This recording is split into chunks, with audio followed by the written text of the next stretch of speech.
ठीक है, यहाँ जाओ। गोल्डफॉयल एक्सपेरिमेंट के बाद जो मॉडल आया वो किसका है? रदरफोर्ड का मॉडल, जिसके हिसाब से क्या है, पॉजिटिव चार्ज और पूरा मास कॉन्सेंट्रेटेड कहाँ है? पूरे एटम के बीच में, केंद्र में, जिसको हम क्या कहते हैं? नाभिक। न्यूक्लियस का कॉन्सेप्ट आया किससे? रदरफोर्ड के मॉडल से। ठीक है, उसके आगे हम लोग को पढ़ना है बोर्स का मॉडल। बोर्स के मॉडल में क्या हुआ? हम लोग को चाहिए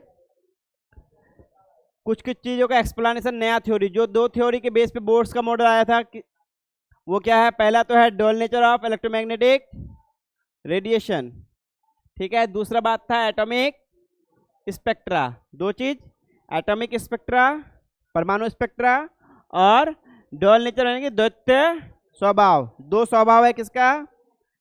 लाइट का। जो लाइट जो है इसका क्या है? दो स्वभाव है। एक क्या है? वेव यानी तरंग की तरह। दूसरा क्या है? पार्टिकल यानी कि कण की तरह।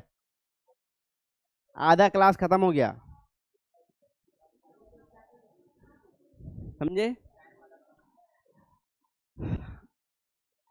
लाइट जो है उसका दो तरह का क्या है? नेचर है। पहला क्या है? एक तरंग की तरह है, एक पार्टिकल की तरह है, ठीक है।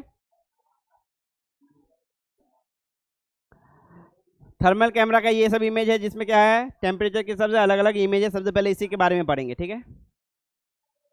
ये सब पढ़ लिए थे ना? लिख लिए थे ये सब? लाइट का स्पीड क्या होगा? 3 × 10⁻8 मीटर पर सेकेंड, ये लाइट का स्पीड है। इसको हम लोग किसके हिसाब से लिखते हैं? New lambda.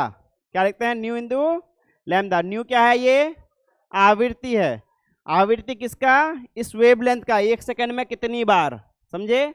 और लैम्डा क्या है? तरंग दैर्घ्य। तरंग दैर्घ्य क्या है? इसका कितना लंबाई है, समझे?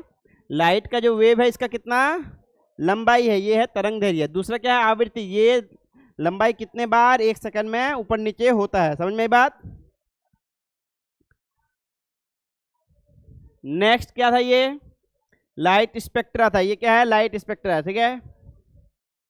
हमको इंपोर्ट करना, क्या क्या पढ़ा रहे थे, ठीक है। यहाँ जाओ। हम लोग को पता है, अब क्या पता है? लैम्डा पता है, न्यू पता है। अब यहाँ ध्यान दो, यहाँ जो हर्ट्ज में लिखा हुआ है, हर्ट्ज में लिखा हुआ है, इसका मतलब ये क्या है? हर्ट्ज में लिखा हुआ है, इसका मतलब क्या है? ये आवृत्ति है। क्या है? आवृत्ति। लैम्डा लिखा हुआ है, इसका मतलब क्या है? ये तरंग दैर्घ्य। इंग्लिश में